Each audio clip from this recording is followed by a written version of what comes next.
Well, presenters, welcome back. Coach Tommy, JxmyHighRoller. Something wrong with him and Jimmy Butler? Video just came out. Let's watch, react. In the world of sports, anything can happen. I remember when this shot went in and thinking in that moment, I just witnessed history. Ooh, I was like, hells no. The entire basketball world standing still. Unguardable shot, unguardable spot, always fading to the right, baseline. Events that would change the course of the NBA. Or the exact moment we all knew a 3-1 comeback in the finals was brewing. When we knew something big was going to happen. Kyrie bailed out LeBron. Be there to witness it. Kobe passed me the ball. One of the most difficult playoff shots ever.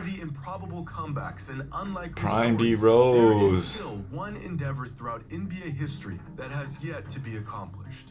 The 0-3 comeback, a deficit that 151 different teams have found themselves in, and none of them managed to pull off, including the team that I bet on.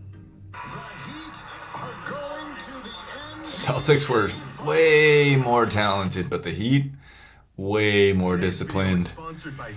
They take their time.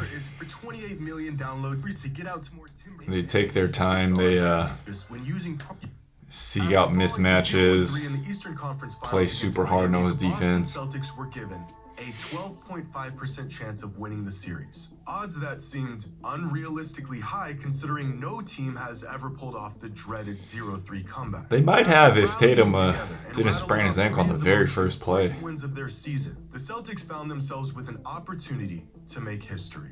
Coming off of one of the most improbable last-second buzzer beaters to win. I mean, now that I think about it, I mean, Jimmy Butler, the Knicks were an easy matchup, but Giannis got hurt in that Milwaukee series. The Heat were deflated. Everything was in Boston's favor. My playoff prediction had somehow been resurrected. Hope was still alive. And so what did the Celtics do?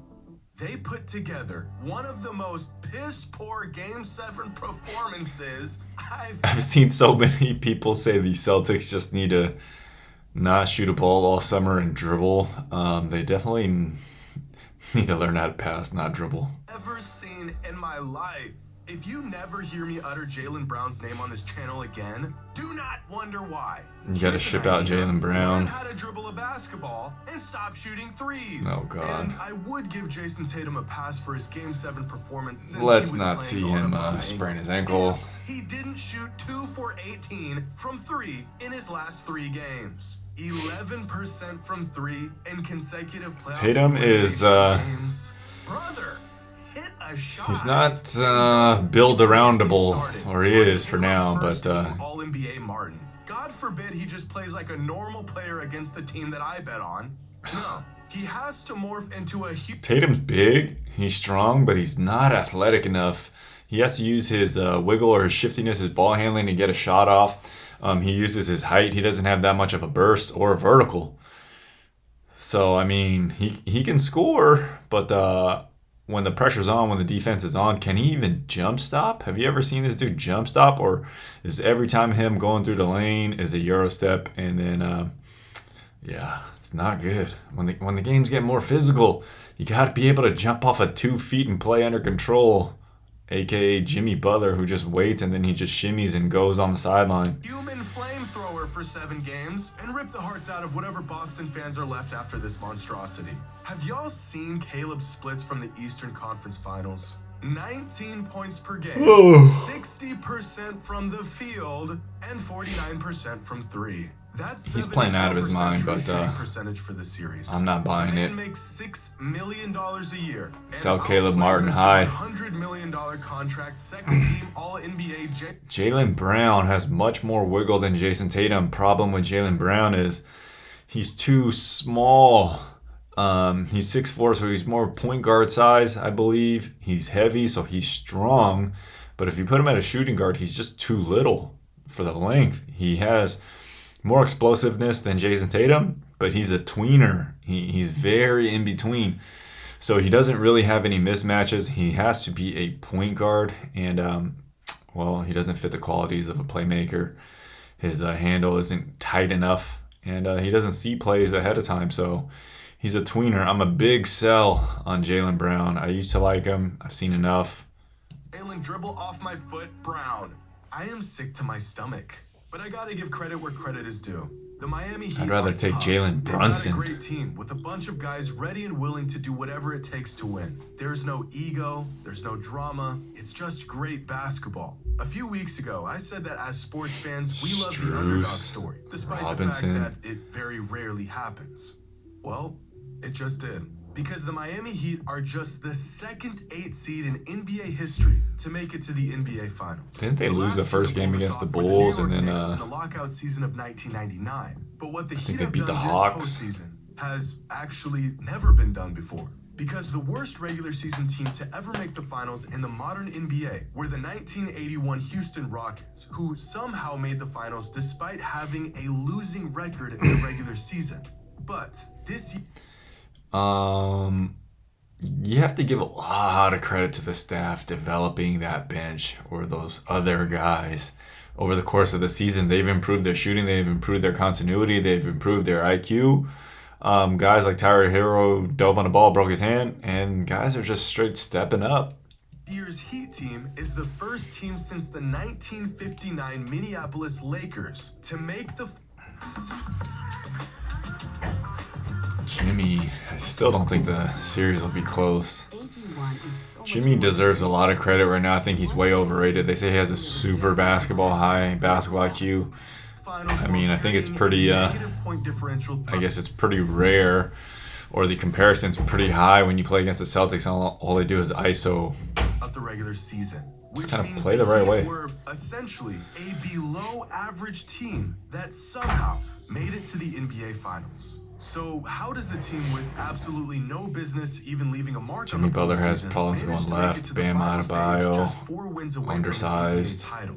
Well, I want to take a moment to touch Shrinks on a subject that I don't think gets under talked the big about enough. lights. The alpha.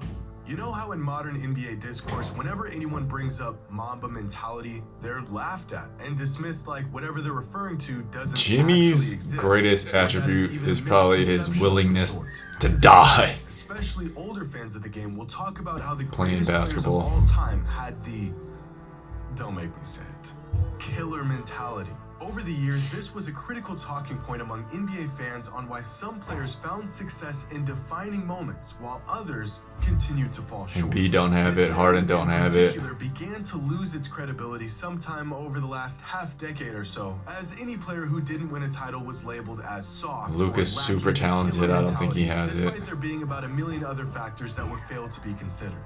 But we just think saw Booker has firsthand it. what grit and Not sure. determination and integrity and this elusive killer mentality that we've been Nobody on the dismissing Celtics for have it. years can do for a player and a team. Is Jimmy definitely Butler has more it. talented than Jason Tatum? No. And it's not particularly close. Is Caleb Martin nearly as talented as Jaylen Brown? Well, after this last series, I'd sure as hell say so. But really, no. I need Jaylen more is the time on far more Caleb talented Martin, but I player. definitely Should not Gabe buy in. Vincent and Max Strus be starting throughout an entire conference He gonna finals get paid like series? Austin Well, Reeves. If talent was the deciding factor, then no. I think But it's not. When you've got a leader Strus who is got willing cut to from the do Celtics. whatever it takes to win and makes no excuses, rises to the occasion and has the guts. No, the audacity. Jimmy to loves take going on right. Any challenge that stands in front of him. That mindset becomes contagious. Slowly, everyone on your team begins to believe, even if it's irrational, that they too are capable of anything. One of the reasons why I have Kobe Bryant ranked so high among my all-time greatest players, Kobe. among other reasons, was his attitude towards the game. His fearless approach to whatever or whoever stood in his way was at times a fault, sure, but it was always daring and unashamed. Kobe missed a lot of shots, but Kobe one thing he Bean. never did was be afraid to take them. Not even for a moment. 4 in his air balls entire against the career Jazz. did he ever doubt himself. Kobe, similar to Michael Jordan and what we're seeing in Jimmy Butler, was the alpha of all alphas. If they were on your team, winning was not guaranteed. But one thing that was certain was that if they're going down swinging. What I saw from the Celtics, and even on a larger scale throughout the league, is almost some sort of mass extinction of the killer mentality. We always talk about talent and potential and skill sets, who can get a bucket, but what about the guy who refuses to lose? How many of those guys exist in today's NBA? Sure, Jason Tatum is talented, but is he truly willing to go to hell and back Nope. to win? The idea of a player who possesses an Tim unshakable Duncan? will to win at all costs, a killer mentality, is not just some Ginobili. sort of myth built up on nostalgia or personal bias. Ginobili, I think, had It is it. a real, tangible thing. It's funny because Jimmy Butler isn't nearly the best player in the NBA, and yet we can't help but to see shades of Michael Jordan in him when he's on the court. It's not because he's an era-defining talent. It's not because he can defy gravity or inspire an entire generation. It's because he's a winner, a leader, the bedrock He a of what dog. every championship team needs. He backs up every word that comes out of his mouth. He doesn't make excuses. He leads by example, and he will do anything to win. And this isn't just some reactionary take on the outcome of these games. Even if the Celtics won this series against the Heat, I still think the vastly talented duo of Tatum and Brown, like many other players, would have accomplished it off of sheer talent and possibly execution. Remember But when what there was happens trade when talks about shots Jimmy stop going to falling? the What Nuggets happens when for the defense MPJ? figures you out and your bag isn't enough? Ooh. What happens when it gets quiet and everyone's looking at you, waiting for an answer? Whenever a player or a team wins, the reaction is always the same. Excitement, joy, relief. But you might find out a lot more by Blow up paying the attention to Celtics. how a player reacts when they lose. You can't fake this. Are they genuinely upset?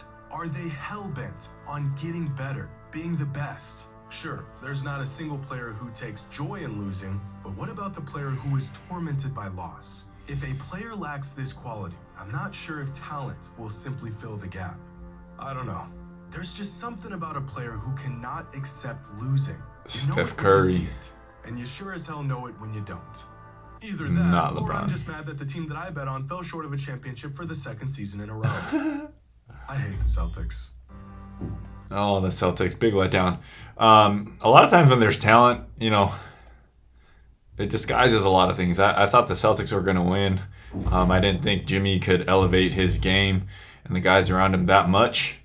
A lot of things had to go right. I mean, that's part of the game. That's why you play it. They got to play tonight. Nuggets, Miami. I definitely don't think it'll be close unless something like a sprained ankle in the very first play happens. Jimmy Butler, I'm glad he's getting all his shine right now. Right now, I think he's a little bit overrated, but really, really good in terms of mentality, leadership, getting these boys to play hard. Jimmy, let's see what happens. Game 1 tonight. Until next video, take 14 minutes, 24 seconds, or 1% of your day to get better. Peace.